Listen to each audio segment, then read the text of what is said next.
Now, I have absolute power, and I can use it however the hell I want.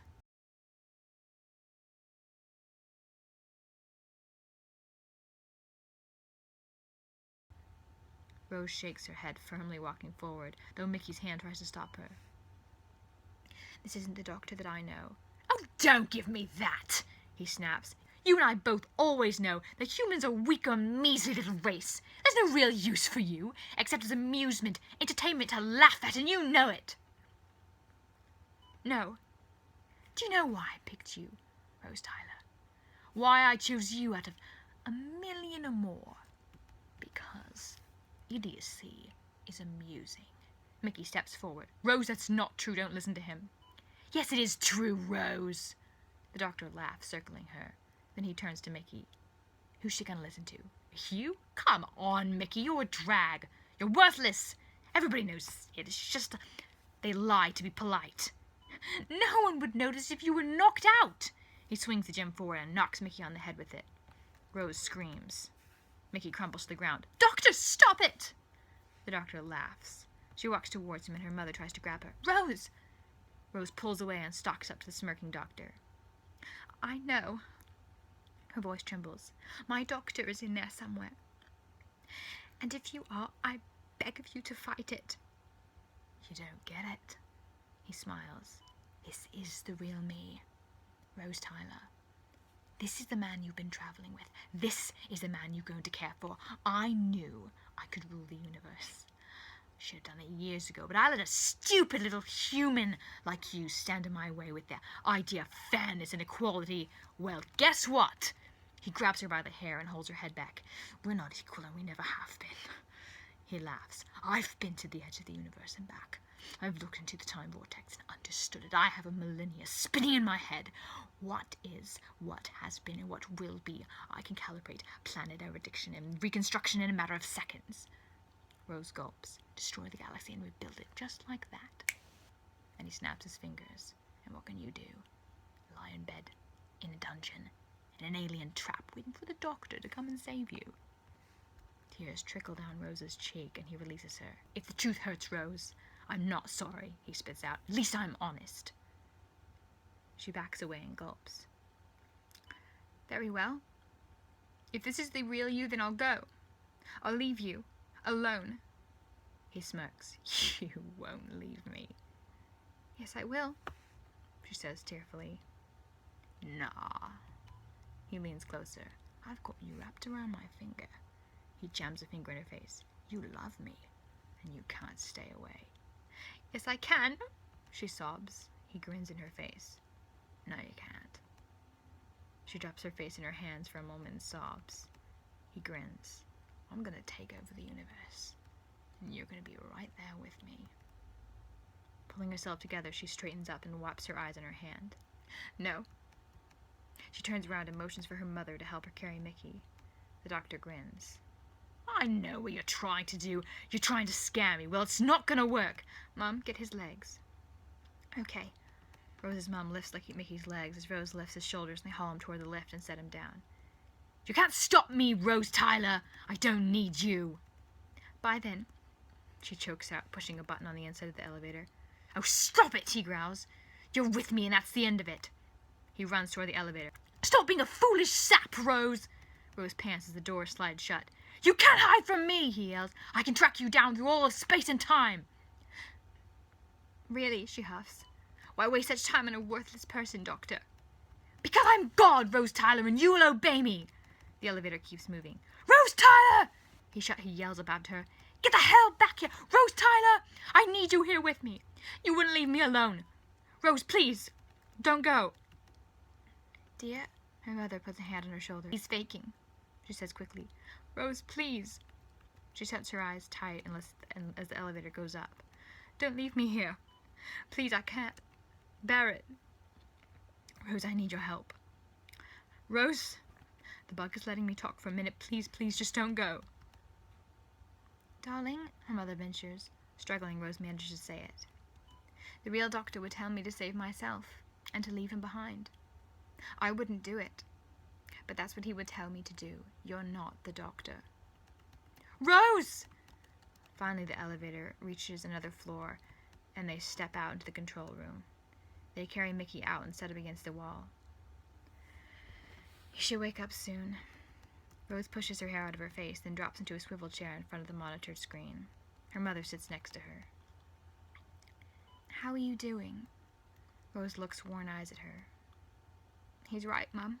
"No, he's right," she cries. "I mean, I can't do anything. He just keeps me around to entertain him." "Now shush." Her mother rubs her shoulder as she cries. "Don't you say those things. He killed Mr. Rogers and nearly killed Mickey, but he did worse to you. He tried to kill your spirit. And I may not love everything that man does, but he would never do that. Why do you think he's trying to keep you? It's because of what he said. He said people keep it from taking over the universe. That's you, sweetheart. You remind him of why he worked so hard to save everyone.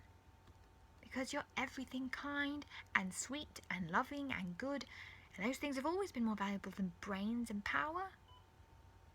At least you do that for me. Remind me of why to keep going. You give people a purpose, a reason to keep on."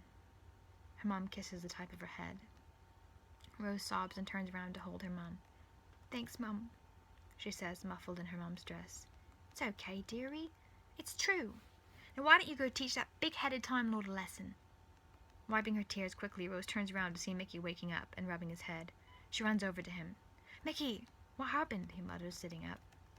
Rose crouches in front of him. "The doctor's got the power gem, and that ego bug in his brain.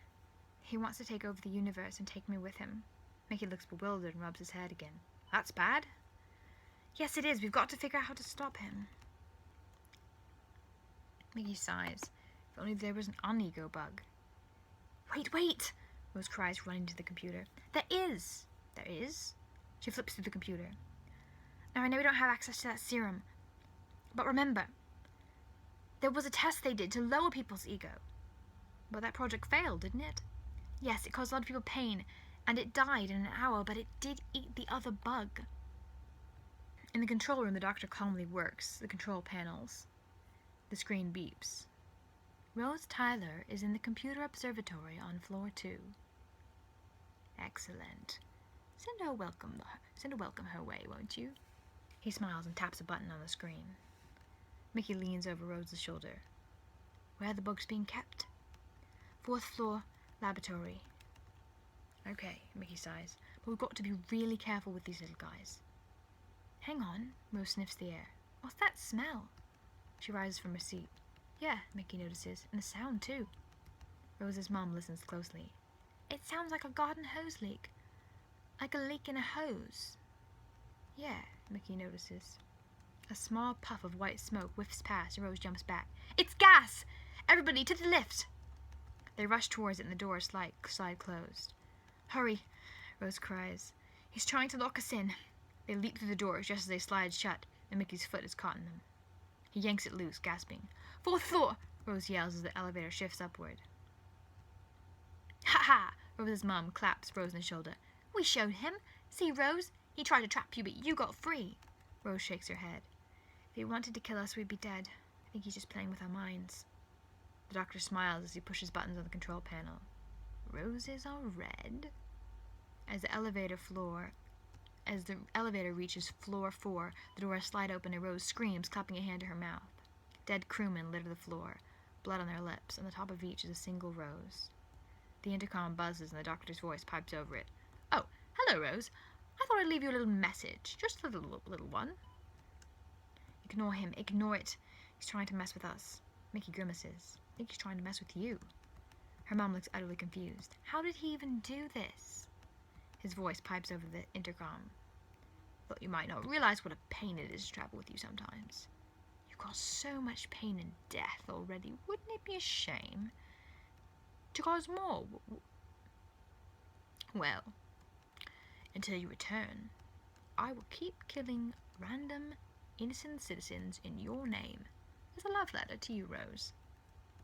You may know that your name will be remembered across the galaxy as the woman in whose name massacres were committed." He laughs. "Like Helen of Troy. Millions slaughtered in your name. The girl who deserted the doctor. As he talks, she steps carefully around the men and makes her way to a crate labeled low ego bugs, and opens it and takes out a small glass vial with a squirming grey bug. Ugh, Mickey gulps. Looks like hell. I think that's basically what it is, Rose sighs, carefully placing it in her pocket. You know, I know you would never harm me, Rose Tyler, the doctor's voice goes on. I still damn the day you dared abandon me to my own devices. I know you would never harm me, Rose Tyler, the doctor goes on. Still I curse the day you dared abandon me to my own devices. I shall be waiting for you to crawl back to me, so that when you do, I can lock you away where you can never hurt another soul like you have mine. They rush into the elevator, and Rose says, Floor 1. Mickey growls. That guy's really starting to tick me off. Rose sighs. Then she hits the emergency stop button. Wait! What? Her mom barks. Wait. Rose runs her hand through her hair. What would the doctor do in a case like this? Well, her mom huffs, he's doing it. Mum, Rose insists, what would he do if he were here? Sorry. When I give him the bug, it's designed to lower his ego. He's gonna think he's a horrible, worthless person, and not want to come with me, or be able to make plans for escape. So we're making it now. Mum, Mickey, you get off here. It's where we park the TARDIS. Communicate with the planet. All we can do is hope the antidote has helped by now, and that they'll send you Trillium. So you're ready for when I and the doctor get back. Then we're going to blow this place. Bugs, crystals and all. So nobody else will have to go through hell like this hell again. Rose tries to force the elevator doors open, and Mickey helps her open them all the way and climbs out into the shuttle bay. Your turn, Mum, Rose insists. You're not going back in there with that man, her mum cries, grabbing her daughter's arm. I have to, Mum. The universe depends on it. Well, Mickey and I depend on you. Thanks, Mum. Rose smiles gently. Wait a minute. Go on, I'll explain later. Her mum climbs out with Mickey, and Rose starts the elevator going again. She stops it on floor 2 and pushes the testing sequence in the door. Air purified. Thank you. She opens the door and walks into floor 2 and types onto the screen. Set cool air to floor 1 through the vents. Lifting the vial with the bug in it, she carefully opens it and drops the bug into the vent, shutting it again quickly as a gust of cool air flows through, blowing the bug down towards floor 1. Standing there in silence, anticipation on her face, she hears a sound over the intercom. Rose, he taunts. I know you're in here somewhere. I know what you think. You can change the doctor. Change me to your little puny human brain.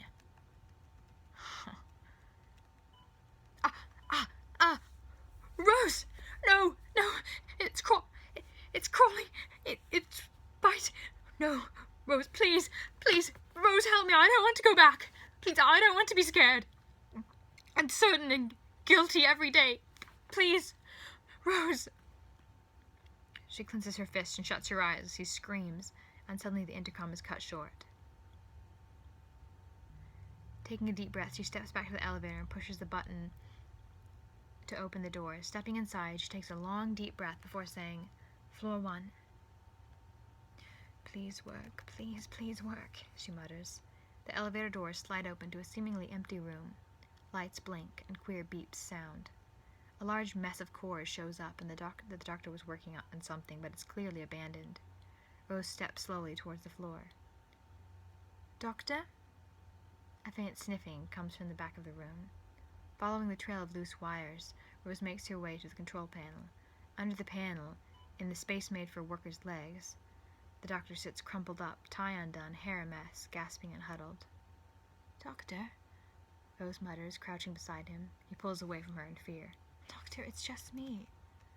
Eyes wet, he looks into her eyes and licks his lips. I killed them. I killed them all. Doctor, it wasn't your fault. She reaches out to touch his arm, to which he flinches. All my years, Rose, and all I've done is this? His eyes are empty. Leave a trail of broken souls, ruined worlds. Doctor, don't listen to it. It's the bug. It will die soon. No, Rose. He catches her wrist and she looks back into deeply empty eyes. I do nothing but hurt everything I touch. It's better this way. What way? Rose says uncertainly. He gulps, looking into Rose's eyes. She sees a gun in his hand. Doctor, no! She grabs the gun from him, but he struggles against her. Her eyes panic as she struggles against him. Doctor, no, stop! We need you! You don't need me. His face is empty with a weak smile but firmness. Rose. It's a gentle reproach. No, Doctor, no, we need you! He says nothing else but smiles gently and touches the side of Rose's face. Rose Tyler. We need you, Doctor, so much! I'm sorry. I'm sorry. I'm sorry. In a far-off chamber, Mickey and Rose's mum set the self-destruct sequence on the base. Self-destruct in 10 minutes. Doctor, I'm not leaving you. Come on. I'm sorry. She slaps him and then pants, pushing hair out of her face. He touches his face where she hit him. Doctor, we need to get out of here before it blows. I'm sorry. Well... She looks him long and hard in the eyes for a moment before saying, let me give you a hug, then, before I go.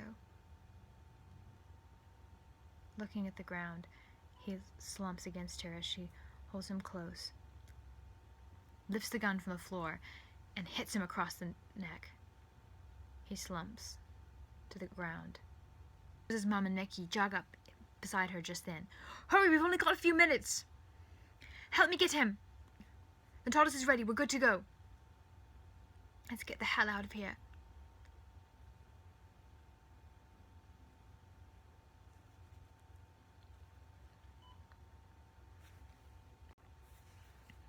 Once inside the TARDIS, they set the Doctor against the wall and he's still slumped, unconscious. Rose pushes buttons frantically and tries to flip switches. Well, Mickey asks desperately. I don't know, she pants. I can't make it work. He didn't show me how to do it. Well, we've got to do something, her mum jabbers. Don't you think I can see that, Mum? Suddenly, the Doctor jerks awake and gets to his feet. Stop, Mickey gasps. Rose turns quickly, but sees something in the Doctor's eyes and makes a step away. He jumps towards the control panel without saying a word, flips a few switches, pushes some buttons, and then pulls a large lever, and the whirring starts. Rose smiles slightly, and before they know it, the TARDIS has vanished from the exploding spaceport and is spinning away in outer space.